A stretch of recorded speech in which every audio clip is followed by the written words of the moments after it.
For an existing system, going from the old Flash version of the software to the new version of the software, we'll double click on the new software shortcut.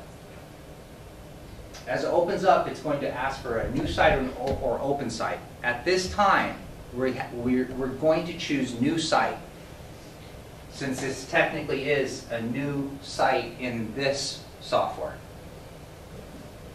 But first, we'll go ahead and plug in the USB remote. If you notice, the USB symbol is gray right now, since the remote is not plugged in. Once we plug the remote in, USB will flash green.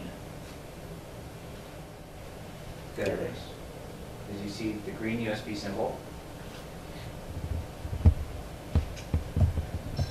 So we're going to name our file. So Smith's house. We need to know the existing pin from our controller and our remote. In this example, the pin is 2234. This time we can, if we like, we can specify the number of controllers and zones in our existing system. But since we already have the remote plugged in and we set our pin, we can simply just hit OK. And then you're going to be prompted with retrieving the configuration from the hardware. So for an existing system, we want to choose yes. We want to grab the number of controllers and zones that we currently have. And as you see, it's retrieving the information. Once it's been retrieved, the software will prompt and ask if you want to use this configuration. Again, choose yes. And as you see, our zones popped up. Even though we have just one controller set and only one zone, it retrieved the current configuration in our controller. Now, the software is asking if we'd like to retrieve the schedule from our current controller. Yes, since this is an existing system, we want to grab the current schedule that's in our controller. We can name it. So, in this case, we'll name it controller schedule June 30th. And hit OK.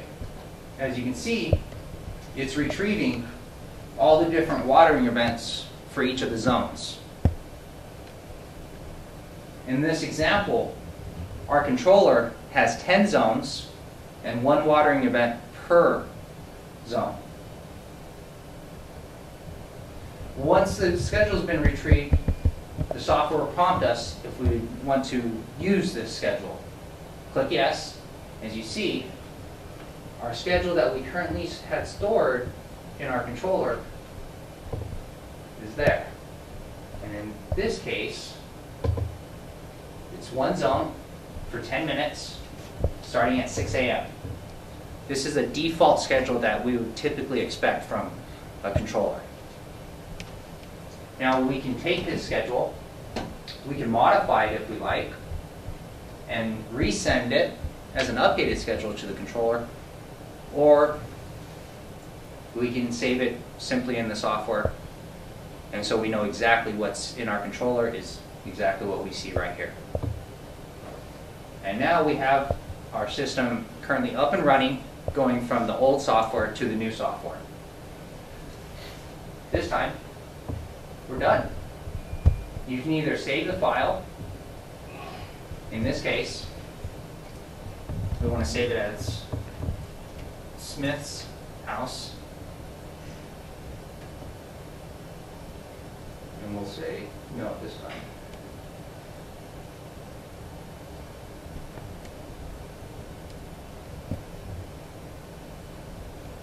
Let's reset the start times.